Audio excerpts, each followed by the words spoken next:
You, John Fitzgerald Kennedy, do solemnly swear. I, John Fitzgerald Kennedy, do solemnly swear. That you will faithfully execute the office of President of the United States. That I will faithfully execute the office of President of the United States. And will, to the best of your ability. And will, to the best of my ability. Preserve, protect, and defend the Constitution of the United States. Preserve, protect, and defend the Constitution of the United States. So help you God. So help me God.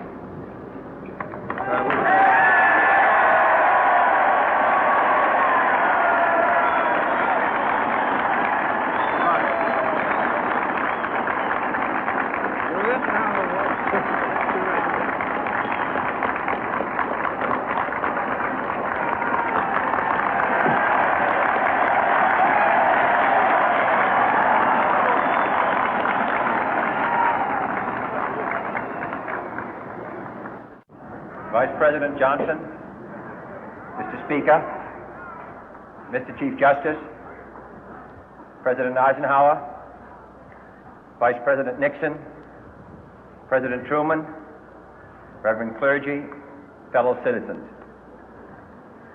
We observe today not a victory of party, but a celebration of freedom, symbolizing an end as well as a beginning, signifying renewal as well as change. For I have sworn before you and Almighty God the same solemn oath our forebears prescribed nearly a century and 3/4 ago. The world is very different now, for man holds in his mortal hands the power to abolish all forms of human poverty and all forms of human life.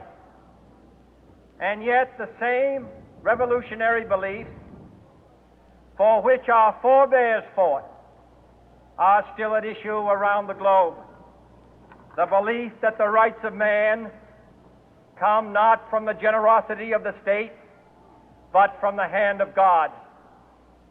We dare not forget today that we are the heirs of that first revolution. Let the word go forth from this time and place to friend and foe alike that the torch has been passed to a new generation of Americans born in this century, tempered by war, disciplined by a hard and bitter peace, proud of our ancient heritage, and unwilling to witness or permit the slow undoing of those human rights to which this nation has always been committed and to which we are committed today at home and around the world.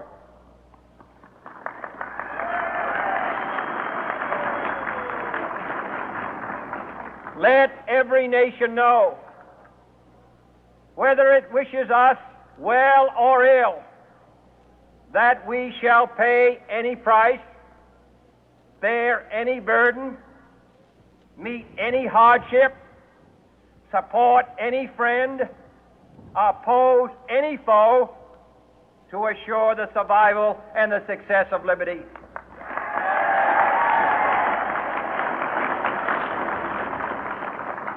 This much we pledge and more. To those old allies whose cultural and spiritual origins we share, we pledge the loyalty of faithful friends. United, there is little we cannot do in a host of cooperative ventures. Divided, there is little we can do, for we dare not meet a powerful challenge at odds and split asunder. To those new states whom we welcome to the ranks of the free, we pledge our word that one form of colonial control shall not have passed away, merely to be replaced by a far more iron tyranny. We shall not always expect to find them supporting our view, but we shall always hope to find them strongly supporting their own freedom, and to remember that in the past, those who foolishly sought power by riding the back of the tiger ended up inside.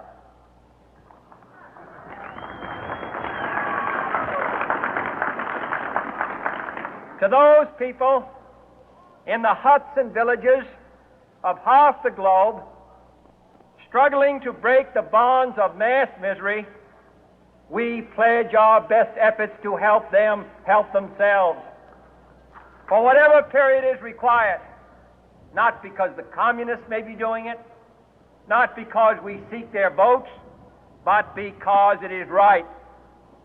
If a free society cannot help the many who are poor, it cannot save the few who are rich.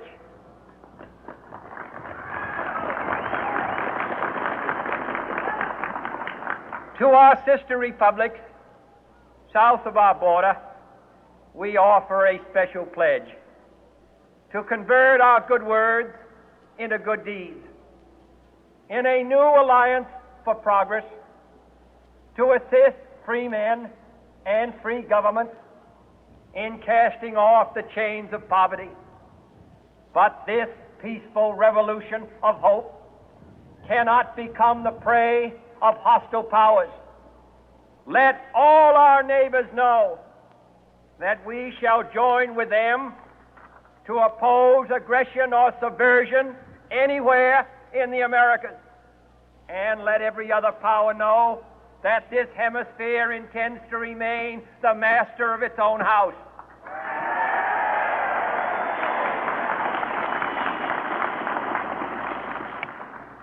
To that World Assembly of Sovereign States, the United Nations, our last best hope, in an age where the instruments of war have far outpaced the instruments of peace, we renew our pledge of support to prevent it from becoming merely a forum for invective, to strengthen its shield of the new and the weak, and to enlarge the area in which its writ may run. Finally, to those nations who would make themselves our adversary, we offer not a pledge, but a request that both sides begin anew the quest for peace. Before the dark powers of destruction, unleashed by science, engulf all humanity in planned or accidental self-destruction, we dare not tempt them with weakness, for only when our arms are sufficient beyond doubt can we be certain beyond doubt that they will never be employed. But neither can two great and powerful groups of nations take comfort from our present course, both sides overburdened by the cost of modern weapons, both rightly alarmed by the steady spread of the deadly atom, yet both racing to alter that uncertain balance of terror that stays the hand of mankind's final war. So let us begin anew, remembering on both sides that civility is not a sign of weakness, and sincerity is always subject to proof. Let us never negotiate out of fear, but let us never fear to negotiate.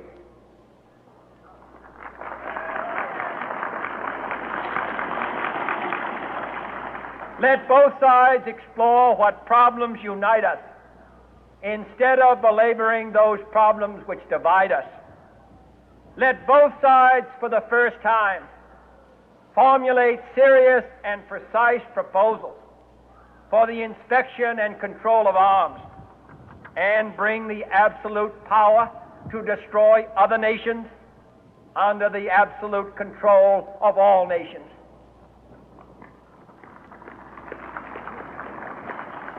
Let both sides seek to invoke the wonders of science instead of its terrors. Together, let us explore the stars, conquer the deserts, eradicate disease, tap the ocean depth, and encourage the arts and commerce.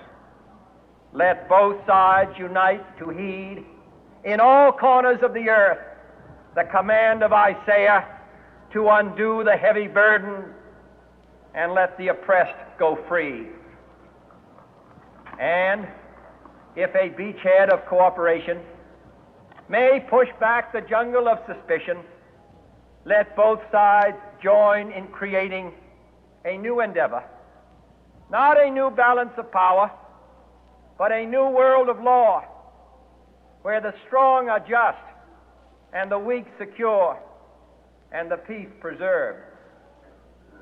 All this will not be finished in the first 100 days, nor will it be finished in the first 1,000 days, nor in the life of this administration, nor even perhaps in our lifetime on this planet. But let us begin.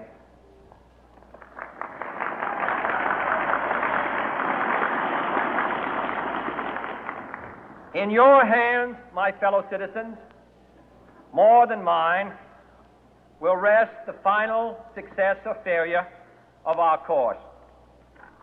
Since this country was founded, each generation of Americans has been summoned to give testimony to its national loyalty. The graves of young Americans who answered the call to service surround the globe. Now the trumpet summons us again, not as a call to bear arms, though arms we need, not as a call to battle, though in battle we are, but a call to bear the burden of a long twilight struggle, year in and year out, rejoicing in hope, patient in tribulation, a struggle against the common enemies of man, tyranny, poverty, disease, and war itself. Can we forge against these enemies a grand and global alliance, north and south, east and west, that can assure a more fruitful life for all mankind? Will you join in that historic effort?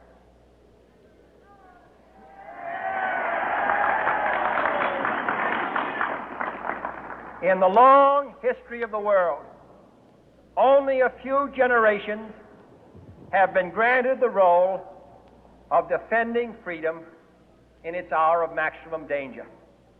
I do not shrink from this responsibility. I welcome it.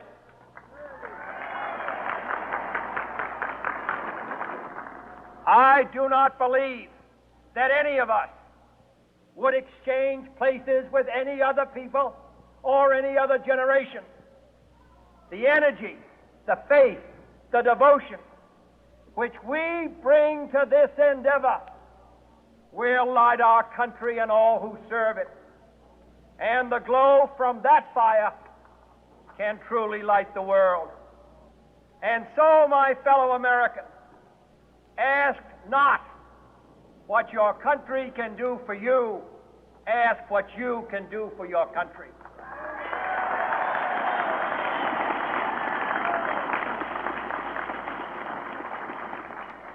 My fellow citizens of the world, ask not what America will do for you, but what together we can do for the freedom of man.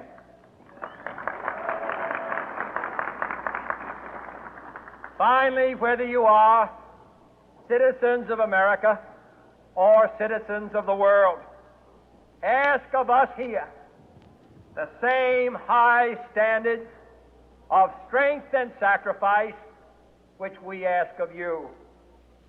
With a good conscience, our only sure reward, with history the final judge of our deeds, let us go